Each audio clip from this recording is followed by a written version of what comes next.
definitely I would recommend it for anybody. I just love that more and more people are like coming out and being more open about it. It can be an emotional decision.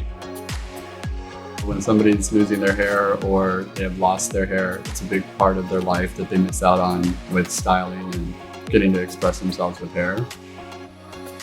I don't feel comfortable with the pattern baldness that I have. And having this experience allows me to walk a little bit taller, feel a little bit freer. It has changed my life completely, and that's not just lines, that's not just words. Hopefully the students will take the simplicity of the art of hair replacement, because I think this industry, a lot of us feel that it's this magic that happens behind closed doors and that it's unattainable for them to do behind a chair.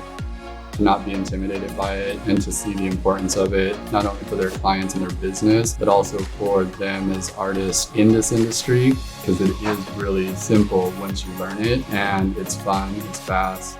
It's a good experience to bring people who are in the industry, but that want to learn more about the part of the industry that we do. Now we have core and we all come together.